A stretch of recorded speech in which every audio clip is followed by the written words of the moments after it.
Recently, I posted a video for how to 3-star all clan capital districts in only 2 attacks, which only really applies if the clans that you're facing are still using the default based layouts, which actually could be your clan. What's going on, my friends? My name is Joe. Welcome back to the show, and today we got some brand new defensive based layouts for your clan capital, each of the districts. Thanks to our good friend Blaze from the World Base Building server. Their information will be linked down in the description below if you'd like to check them out. Now, I understand that some of you out there might be thinking, what's the point in updating my clan capital defensive layouts when they're taking away that awesome resource purchasing option with the raid medals in the trader tent, huh? Well, don't forget that you have other great options like research potions and clan castle reinforcements that you can get with raid medals. So don't give up on clan capital just yet. It could get better in the future with more rewards, but we really don't know. Time will tell. So when we jump into raid weekend, into the rewards information tab,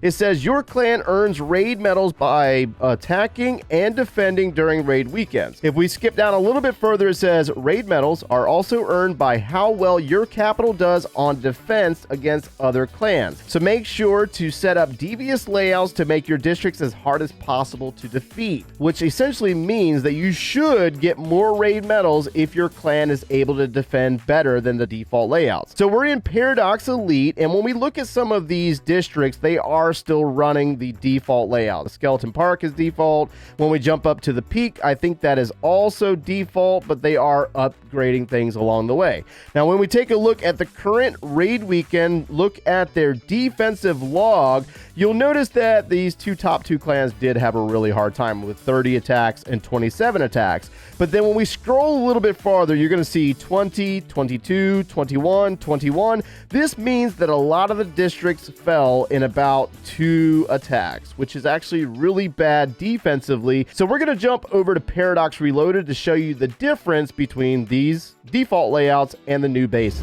So when we jump over to Paradox Reloaded and look at Skeleton Park here, it takes 4 attacks to clear this particular base layout. Now, that's actually a really good thing because the more attacks you get the other clan to waste, the better your defensive stats will look. Now, when we look at Skeleton Park, it's already very special because it has those 3 built-in compartments on the backside with the indestructible bush. Now, this builder placed the rocket artilleries on the far back wall of this base, providing coverage over the district hall and also making the attacker force around the left side. So in this particular attack, this attacker decided to use the mountain golem with the raid carts, and what actually happens is the mountain golem's going to basically somehow manage to get over the indestructible wall. I don't know how that really works, but the raid carts are taking a ton of fire from the multi-mortar here and also taking damage from defenses on the other side of wall. At the same time, the rocket artillery is continuously raining fire down on the mountain golem, which causes the skeletons from the graveyard spell to spawn, a lot of them. And this is going to happen multiple times. He's going to come back in with the same exact army. So with this particular attacker, it wasn't necessarily the best approach, but the designer itself is able to shut down the attack at very low percentages. Like we saw in the stats, the percentages were 35, 60%, 74, and 100, which is actually really nice. Now, for Golem Quarry, it took 4 attacks to take down this district, and it actually took 3 different attackers to do it. 27%, 43%, 83%, and 100%. And what makes this district very unique is that we have to separate the blast bows from the rocket artilleries in the different compartments. So we have 1 blast bow here, 1 there, 1 there, and then the rocket artilleries in the 3 separate compartments. And what this is trying to do is defend against the graveyard spell use, and this attacker does not actually use the graveyard spell. They in fact bring the Hog Raiders, which is actually really popular, but he goes directly into the face of this base with the 2 heal spells, and they're placed so early that as the Hog Raiders get up into the district hall itself, the blast bow there is raining down fire. But by separating those heavyweight defenses to keep from taking out with the graveyard spell, it actually causes the attack attackers to do a very low percentage, like right there. Now, we'll make sure that we do post this base, that way you can copy it for yourself. The next attacker does come in with the Graveyard Spell and the Mountain Golem, and he attempts to take out one of the blast bows, but this one right here is providing coverage over top of the first one. So a very unique design for this particular district, and it's actually really cool to see that many attacks used to try to clear it. Now, Dragon Cliffs does go down in 4 attacks: 30%, 47%, 91%, and 100%. And this particular layout has the buildings placed very close together, which is going to cause the attackers to want to use the Super Wizards, like in this particular attack right here. Now, the Super Dragon Posts are placed on the far back wall, also providing coverage for the blast bow that's all the way at the top, and then the single targets that are over here on the right and one near the district hall itself. So this particular attacker is going to come in with the Barbarians, trying to be clever, you know, open up some walls, expand that deployment zone, taking out some of the buildings, using one of those Super P.E.K.K.A.s and a rage spell to bust through the wall. It's going to get targeted by the single target and taken out really fast. There goes our Super Giants backed up by the Super Wizards, and they're going to get destroyed so quick. I mean, it's crazy how quick those Super Wizards get taken out, followed up by some sneaky archers to try to clear out more buildings, and this attack's going to finish up at 30%, which is very low because Dragon Cliffs is already a really hard district that most attackers tend to avoid, and this base layout does a really good job of it by shutting it down despite having the buildings placed so close. Now, on Builders Workshop, this one unfortunately did fall in 3 attacks: 45, 71, and 100%. Now, what's really unique about this particular district is that there are multiple entry points. There's not a lot of diversions with the obstacles themselves. Now, there's a lot of bridges down in this area, and then this whole right side is fairly open to use a Barbarian, but they're going to walk right directly into the cannons and the spear throwers up top. So the bait is more down towards the bottom side of this base because the blast bows are purposely set back here on the back side of the base to maximize the efficiency, and it's also got some splash damage coverage with the giant cannons and the air bombs. That way, when they try to use the Graveyard Spell to try to take out both of those blast bows, there's coverage to shut that down. Now, this attacker does bring the Graveyard Spell, and they're going to start out at the beginning with the Mountain Golem. Looks like there's a couple of Super Giants and a Super Wizard, and the Graveyards are trying to spawn the skeletons for the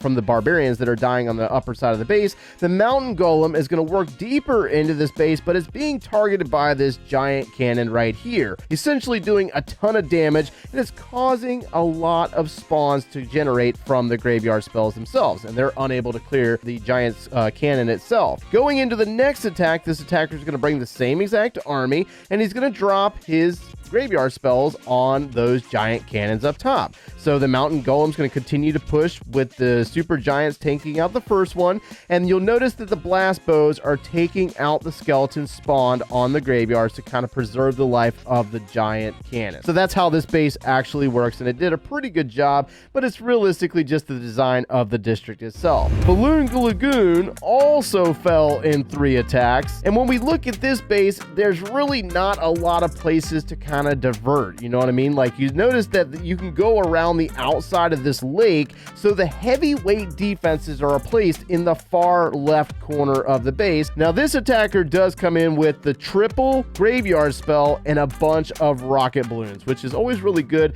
for the center portion to jump the water. Starts out with a couple of rocket balloons to pick off some defenses up top and down below. He's also got some battle rams, and he's going to place... Why did he place a skeleton or a Graveyard Spell up there? I think that might have been a little bit of a mistake. There goes the next 2 to be placed on the Inferno Tower, as well as another defense, and the rocket artillery is just laying waste on rocket balloons as they enter the village. So yeah, only about 40% is actually not too bad on this particular layout, but that's actually better than 55% like you see on the default layout. Unfortunately, Wizard Valley does go down in 3 attacks, with 52% being the first attack, which is quite a bit. But when you look at the design of the district itself, there's really not a lot of heavyweight defenses like blast bows and rocket artillery. So this designer places the 3 Inferno Towers on the backside and also drops 2 Mega Hidden Teslas in the corner on this layout to try to lure out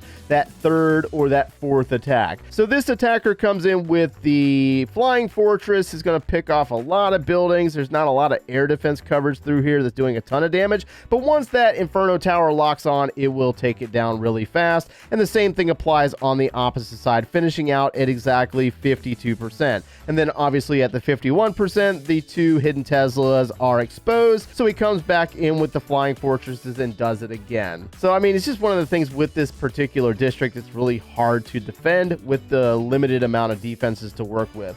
Now when we jump over into Barbarian Camp, this layout does go down in 4 attacks: 39%, 63, 89, and 100. And the layout is purposely done with a center placed district hall and the symmetrical placed rocket artilleries to really not give the attacker a choice on which one is the best option to approach. Should they go on the right side or should they come in on the left side? So this attacker uses Flying Fortress, rocket balloons, sneaky archers with the raid spell, so no use of the graveyard, which is actually kind of surprising because graveyard's really popular right now, even though it's been nerfed multiple times. And as you can see, the Flying Fortress is going to get absolutely wrecked with the rocket artillery coverage. He's going to bust out the left side and then drop some sneaky archers. And in the second attack, he's going to come right back in with the same exact army, trying to take out the rocket artillery using the sneaky archers, which he is successful, and he uses the heal spell to try to protect